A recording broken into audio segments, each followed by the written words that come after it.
તાજા સમાચાર તમારી ભાષામાં મેળવવા માટે ડાઉનલોડ કરો ગુજરાતી મિડ ડેની એપ।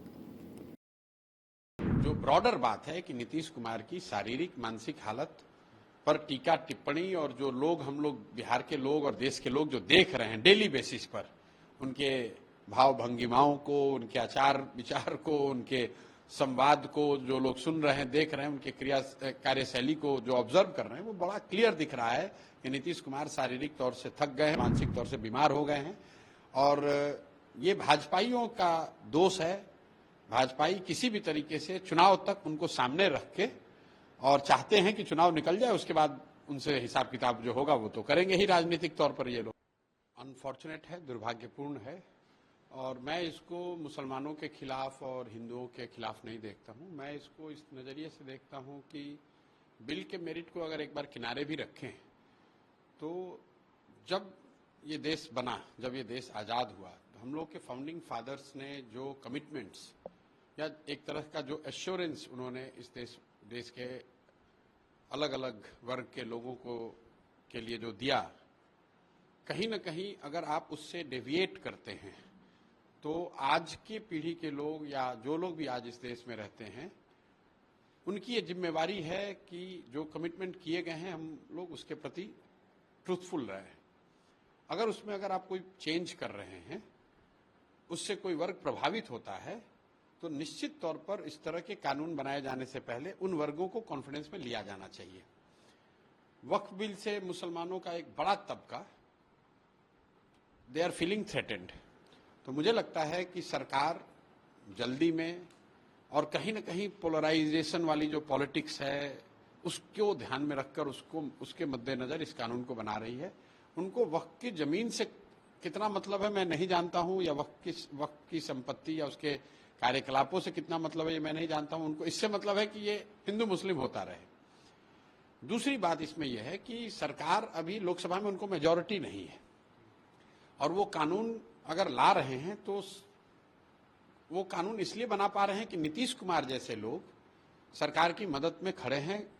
क्योंकि अगर नीतीश कुमार जैसे लीडर लोकसभा में इस बिल के पक्ष में वोट न दें तो किसी भी हालत में सरकार ये कानून नहीं बना सकती है। भाजपा वाले लोग तो मुसलमानों को अपना वोटर नहीं मानते हैं, उनको अपना समर्थक नहीं मानते हैं। एक तरीके से राजनीतिक खींचतान और लड़ाई ही है।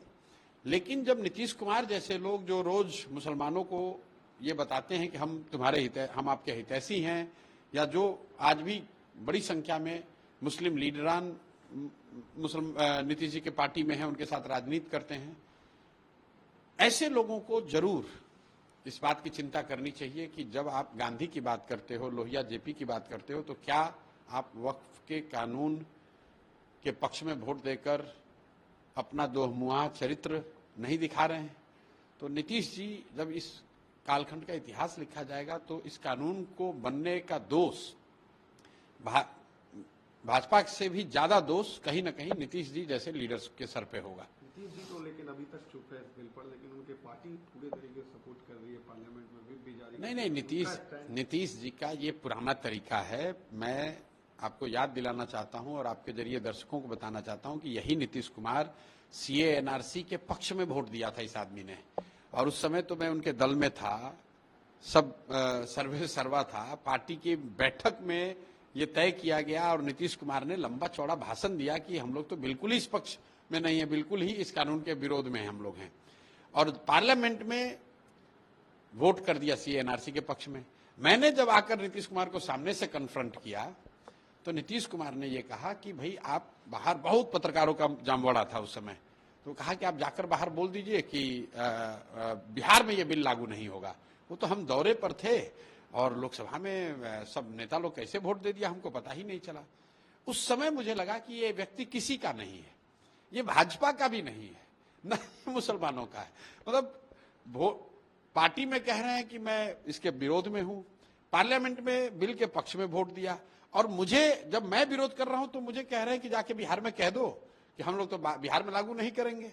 तो हर वर्ग को साधने और एक तरह से बेवकूफ बनाने की ये इनकी पुरानी नीति रही है, और नीतीश कुमार का चरित्र कहीं ना कहीं ये जनता देख रही है और देखकर ऊब चली है। अब नीतीश जी के जगह कल एक फोटो वायरल हुई खूब कहेंगे इस कंडीशन में? अब मैं इस पर कोई टिप्पणी नहीं कर सकता हूं, क्योंकि पहली बात तो मैंने वो वीडियो फोटो देखी नहीं है। लेकिन जो ब्रॉडर बात है कि नीतीश कुमार की शारीरिक मानसिक हालत पर टीका टिप्पणी और जो लोग हम लोग बिहार के लोग और देश के लोग जो देख रहे हैं डेली बेसिस पर, उनके भाव भंगिमाओं को, उनके आचार विचार को, उनके संवाद को जो लोग सुन रहे हैं, देख रहे हैं, उनके कार्यशैली को जो ऑब्जर्व कर रहे हैं, वो बड़ा क्लियर दिख रहा है कि नीतीश कुमार शारीरिक तौर से थक गए हैं और मानसिक तौर से बीमार हो गए हैं।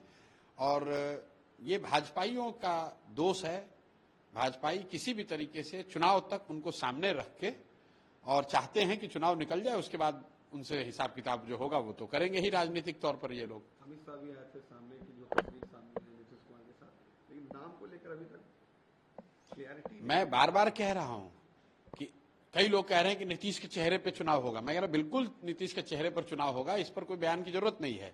लेकिन भाजपा के जो दो शीर्ष नेता हैं, अमित शाह और मोदी जी, ये दोनों नेता खुलकर ये कहें तो कि भाई चुनाव के बाद भी नीतीश कुमार ही मुख्यमंत्री बनेंगे।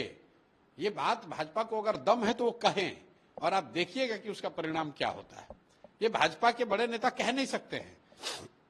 नड्डा जी आके बयान दे दें, भाजपा के यहाँ राज्य के नेताओं की जिनकी कोई विसात नहीं है वो कुछ कहते रहें, लेकिन जो मैटर करता है कि क्या मोदी जी या अमित शाह ने ये कहा कि चुनाव के बाद नीतीश कुमार ही मुख्यमंत्री रहेंगे।